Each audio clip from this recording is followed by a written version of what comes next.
Hermanos, que Dios les bendiga. Gracias a Dios iniciamos una semana más de devocionales o hemos terminado una semana de devocionales de lecturas y nos toca hacer nuestro repaso, nos toca hacer nuestra sesión de familias, nuestra sesión de grupos pequeños o altar familiar o como usted lo esté manejando allí con su familia.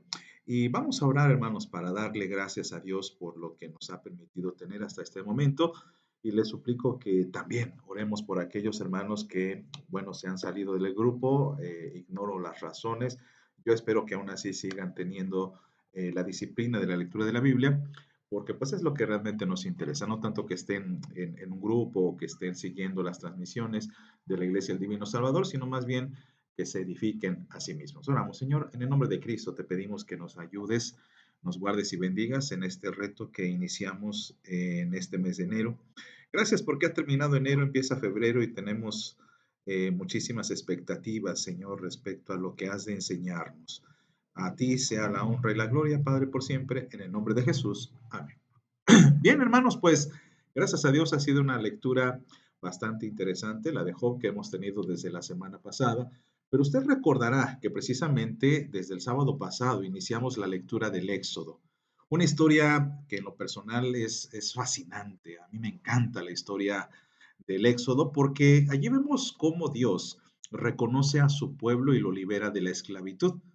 Pero conforme vamos avanzando en nuestra lectura del libro de Éxodo, terminamos y nos adentramos en Levítico y Números, pues nos damos cuenta que a pesar de la felicidad que pudiera ofrecer esta salida de la opresión, pues comienzan los problemas con Israel. Vemos que en el corazón del pueblo hay rebeldía, hay ingratitud, hay traición incluso contra Dios, a tal grado que recordarán ustedes ese penoso incidente o penosa pasaje cuando los hebreos empiezan a adorar a un becerro hecho de oro, ¿no? Pero a pesar, y creo que esto es lo relevante, perdón, estoy un poco mal de la garganta, pero lo relevante también del Éxodo es cómo Dios se nos ofrece o se nos da esta visión, esta panorámica de un Dios que a pesar de la rebeldía del pueblo es un Dios poderoso, por un lado, es un Dios que demuestra a cada paso su compañía, su provisión, su fidelidad. A pesar de la rebeldía del pueblo, Dios deja ver su constancia y su amor. Y esto es lo que vamos a descubrir a lo largo de esta lectura. No pudimos hacer mención de esto la semana pasada porque les recuerdo, fue el sábado donde iniciamos leyendo Éxodo capítulo 1 al 4. Pero ya aquí ya nos adentramos a mayor profundidad en lo que podría ser, o lo que es, perdón, la escena 2. La escena 2 en donde hablamos de la liberación. Dios rescata al pueblo. Nos quedamos, hermanos, después de un breve interludio en el que leímos el libro de Job, que ustedes lo han leído completito, gracias a Dios. Es un libro bastante hermoso e interesante, pero este era como un interludio, un paréntesis, porque recordará que Génesis, que es el relato que sigue o que antecede, mejor dicho, que antecede al Éxodo, Génesis nos dejó con Jacob y su familia que se han trasladado a Egipto debido a una tremenda sequía. Usted ya ha escuchado, de hecho meditamos en un momento acerca de la vida de José, este hombre soñador que va creciendo en su fe, que va creciendo también en la habilidad de poder usar ese don para beneficio de los demás y no solamente para propio personal. Y vemos aquí una historia que está cambiando. Ahora el escenario de la tierra de Canaán o de la tierra donde estaban ellos vagando, por ahí el encinar de Mamre y todos estos territorios que se nos mencionan en Génesis, ahora se establecen en Egipto. En Egipto crecen, en Egipto se multiplican. Desafortunadamente, conforme va pasando el tiempo, ya al adentrarnos al Éxodo, estos personajes ya no están, ya no hay, pues ya no está Jacob, ya no está José, ya no está el resto de los hijos. Y ahora que han pasado muchos años y que el pueblo se ha multiplicado, se nos presenta un nuevo personaje, quien va a ser de alguna forma el protagonista de aquí en adelante en todo el Pentateuco, que es Moisés. Moisés, este hombre que también dentro de la soberanía de Dios y dentro de la provisión de Dios es rescatado de las aguas. De hecho, Moisés, de forma llana, significa rescatado de las aguas, que nace en medio de una persecución. Y es aquí donde Dios nuevamente provee para su pueblo de un libertador. Y así comenzamos nuestra lectura. Pero quiero llamar la atención a dos aspectos importantes para nuestra meditación de este día. El primero tiene que ver con la resistencia y vemos una primera etapa representada en Faraón.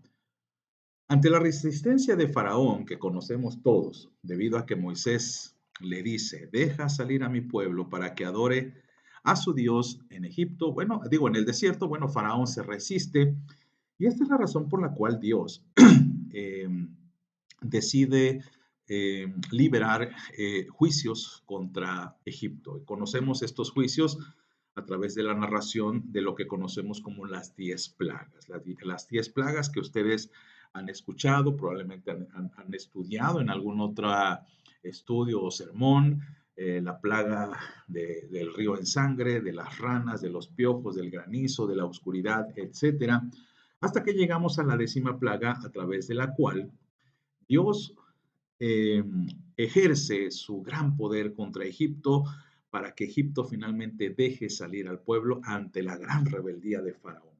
Y quiero llamar la atención a esto porque es importante que estemos en sintonía con este pasaje, porque de alguna forma también, no de alguna forma, sino que nos lleva, de hecho, a una acción en el Nuevo Testamento. Y quiero leerles esta 10ª plaga que va con la muerte de los primogénitos, pero que también contiene lo que es el sacrificio del Cordero de la Pascua. El texto dice en Éxodo capítulo 12, versos 5 al 11, dice, el animal será sin defecto, macho de 1 año, lo tomaréis de las ovejas o de las cabras y lo guardaréis hasta el día 14 de este mes, y lo inmolará toda la congregación del pueblo de Israel entre las 2 tardes, y tomarán de la sangre y la pondrán en los 2 postes y en el dintel de las casas que lo han de comer, y aquella noche comerán la carne asada al fuego, y panes sin levadura. Con hierbas amargas lo comerán. Ninguna cosa comeréis de él cruda ni cocida en agua, sino asada al fuego, su cabeza con sus pies y sus entrañas. Ninguna cosa dejaréis de él hasta la mañana, y lo que quedare hasta la mañana lo quemaréis en el fuego. Y lo comeréis así, ceñidos vuestros lomos, vuestro calzado en vuestros pies y vuestro bordón en vuestra mano, y lo comeréis apresuradamente, es la Pascua de Jehová. Y aquí, hermanos, se nos da esta gran imagen que para que el pueblo pueda liberarse es necesario un sacrificio. Eso es algo que el Pentateuco, el Éxodo en particular, quiere refrendar y sembrar en nuestro corazón. Para que el pueblo de Israel pudiera salir y para que Faraón pudiera quebrantar su corazón ante Dios, hubo la necesidad de sangre derramada. Un cordero que liberaría o que a través del cual Dios liberaría a su pueblo. Y esto, hermanos, es imposible no compararlo con lo que Cristo ha hecho, porque Cristo es nuestro Cordero de Pascua. Cristo es aquel a quien a través de él obtenemos la libertad de nuestros pecados y tenemos acceso a la tierra prometida. Así que cuando leemos el relato de Éxodo, es una buena figura, es una gran representación. No quiero alegorizar el texto porque no deberíamos hacerlo, pero es imposible no hacer una comparativa o una tipología cristológica entre el Cordero y Cristo, entre la acción de liberación del pueblo de Israel y la liberación que cada uno de nosotros recibe de sus propios pecados. Así como dice el texto en Mateo capítulo 2, cuando se le va a decir el ángel el nombre de Jesús a María y a José, le dice, tú le llamarás Jesús porque él liberará, él salvará al pueblo de sus pecados. Y aquí, hermanos, pues es imposible no refrendarlo. Y con esto, con esta acción, perdón, mil disculpas, con esta acción, bueno, tenemos ya la salida de Israel, la salida hacia el desierto. La idea es, si ustedes recordarán, hay un pasaje en particular que dice que el plan divino en un principio era que caminaran 3 días y entrar a la tierra prometida, pero hay algo que ocurrió en el transcurso, porque desafortunadamente hay una segunda etapa de resistencia. Ya vimos la primera, es Faraón.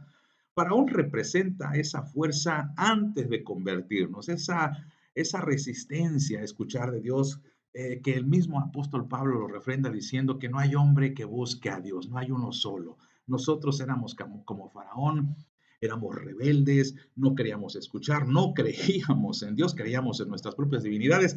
Y entonces ante el quebrantamiento de Faraón, pues finalmente el pueblo sale. Bueno, ese quebrantamiento de Faraón también de alguna forma es nuestro quebrantamiento, pero hay una segunda etapa que puede ser de resistencia a estos para que cada uno de lo notemos, que es la resistencia de Israel. Es interesante que cuando el pueblo de Dios, que es el depositario de las bendiciones del Señor y el motivo por el que Egipto se derrumba, pues como que este pueblo está muy rebelde, porque no lo vemos muy agradecido con Dios. Es interesante, Egipto está totalmente en ruinas e Israel, que debería de decir, bueno, Dios ha hecho esto por nosotros para salvarnos, para sacarnos, parece que hay una ingratitud ahí del pueblo. Y esto, hermanos, pues lo podemos ver en, ¿no?, algunos pasajes, por ejemplo, Éxodo 14:11, donde empiezan a rebelarse porque pues se desaniman porque pues el desierto, evidentemente, el desierto no es Cancún, el desierto no es Jalapa, el desierto no es una ciudad bella. El desierto implica un gran problema de adaptación, de búsqueda de el agua, la comida. Y hermanos, en algunas ocasiones, perdone, pero no puedo evitar comparar a veces nuestra vida en Cristo, que ya tenemos todas las bendiciones, pero a veces nos resistimos, a veces nos rebelamos contra el Señor. A veces pensamos que la vida en Cristo nos va a suplir de absolutamente todo, incluyendo los caprichos. Y cuando vemos que no es así, nuestro corazón se revela. Y esto, hermanos, sin duda, pues es el reflejo. Éxodo nos da una gran pintura de la rebeldía humana porque vemos que nunca están conformes. ¿Se fija usted? Tienen agua y todavía reniegan. Tienen comida y quieren codornices. Y a veces nosotros tenemos esa misma actitud. Nunca estamos conformes, nunca estamos contentos, siempre queremos más, siempre queremos una manifestación directa, diaria de Dios, que cumpla no solamente aquellas cosas que necesitamos, sino aquellas cosas que realmente deseamos. Y entre el necesitar y el desear hay una gran diferencia. Así se manifiesta como en esta gráfica que Dios se manifiesta, pero queremos que se manifieste aún más. Y si no lo hace, dudamos y le rechazamos. Esta es la dinámica de Israel. Eh, en cada pasaje del Éxodo, perdón, usted va a notar esa dinámica, ese círculo vicioso en el que el pueblo anhela una manifestación divina, Dios se manifiesta, evidentemente el pueblo está contento, pero quiere que se manifieste más. Y cuando Dios no lo hace, porque no accede a nuestros caprichos, el pueblo se revela. Y esto lo vamos a ver la próxima semana con la fabricación de este ídolo como el becerro de oro. Por esta razón, hermanos, hay que entender que Dios, que, pues, que conoce el corazón, que conoce la rebeldía del ser humano, bueno, pues establece también un pacto. Lo refrenda, ese pacto que Dios ya ha hecho con Abraham, pero que ahora lo refrenda con el pueblo bajo ciertas condiciones. Y aquí es donde se nos abre un nuevo escenario. El nuevo escenario consiste en el pacto, la ley del Sinaí. Dios adopta e instruye a su pueblo. Momentáneamente el pueblo de Israel, en su trayecto por el desierto, se ha detenido en el Sinaí. Y en el Sinaí sucede una gran manifestación divina en el que Dios le da a Moisés no solamente las tablas de los 10 mandamientos, las tablas de la ley, sino que también Dios le da al pueblo formas, maneras, leyes, códigos en los que se tienen que comportar, no solamente para salvaguardar su santidad y su relación con Dios, sino también su relación con los demás, porque el pueblo necesita saber que Dios se ha comprometido. Por esa razón están allí. Dios ha cumplido su promesa. Dios los ha sacado de Egipto. Pero también es necesario que el pueblo se comprometa al pacto, que el pueblo obedezca una ley para que este pacto sea mutuo. Y aquí es en donde comienza el gran relato de las leyes, los códigos, de civiles, sociales, de familia, de santidad. Y en ocasiones algunos cristianos se aburren de esa lectura, pero créanme que es muy importante porque allí entendemos y comprendemos que sí, Dios ha cumplido, pero nosotros también cumplimos. Y esto nos lleva a una conclusión, hermanos, que permítanme compartirla. En primer lugar, meditando en esta misma salida, no podemos evitar el hecho de que Dios nos ha dado a su Hijo Jesucristo para refrendar su amor por todos nosotros, pero también nos ha dejado su palabra para que nos ajustemos a su voluntad. La pregunta es, ¿procedemos como el mismo pueblo de Israel? ¿Somos rebeldes? ¿Renegamos de Dios? Es algo que necesitamos meditar profundamente. Pero, hermano, como cada semana le digo, ¿cuál es su reflexión? El Espíritu Santo le está guiando para hacer las lecturas bíblicas semanales y yo sé que Dios ha hablado a su corazón. ¿Cuáles son sus reflexiones?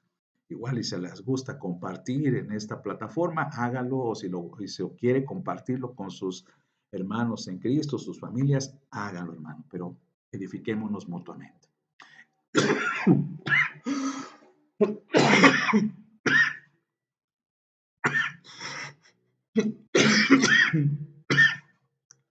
Perdón. Hermanos, para terminar solamente me resta recordaros lo que son las lecturas de la próxima semana. Pues me despido, hermanos, que Dios les bendiga, me da mucho gusto saludarles y espero vernos pronto la próxima semana.